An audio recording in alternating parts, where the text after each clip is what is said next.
Hey guys, so today we're going to talk about a little bit of calculus, but calculus is a broad topic, so we're going to focus just on derivatives today.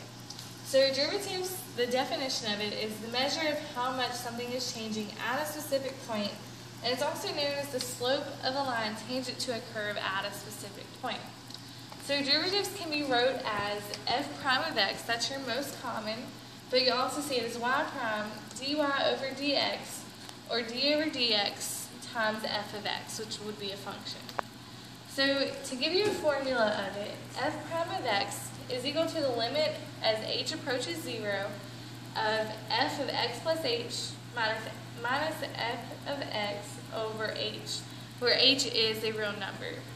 So to give you some examples of this, if we have f of x is equal to x cubed plus 2x squared plus 3, you could go into your formula and plug everything in, but shorthand, which is easiest since the praxis is timed, everything that can be shorthand is great. So the shorthand would be is to move this down, and then we're going to subtract 1 off of that. So but move it down, so that's f prime of x is going to give us 3x, and if we subtract 1 from that, that's going to leave us 2, plus if we multiply that together, that's going to give us 4. If we subtract 1 off of that, that leaves just x. And any time, if you're taking a derivative of a whole number, the whole number then becomes 0. So plus 0 would still leave us at this. So this is your f prime of x. So then here's a little more complicated one, but it's not hard, it's just lots more work to it.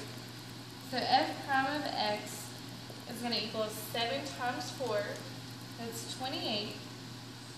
X, we want to minus 1, so that's 3, because we just took one of those from there.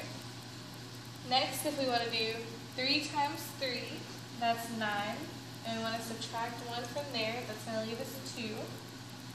Same thing here, 2 times 5 is going to be 10. We subtract 1 from that, that just leaves us x. Next, if here your exponent is implied as being 1, so 1 times 4 is going to be 4. And then 1 minus 1 is going to be 0. So anytime it's just x, you get the number, but you don't bring the x down. And as we said above, anytime that there's a whole number and you're taking the derivative of it, it's 0. So this would be the same as adding 0. So here is your derivative of x. So there's f prime of x. You can also do this by several ways to your TI-89, which is what professors suggest using on the Praxis 2. And we will have a video showing you how to do that later. That's all for today.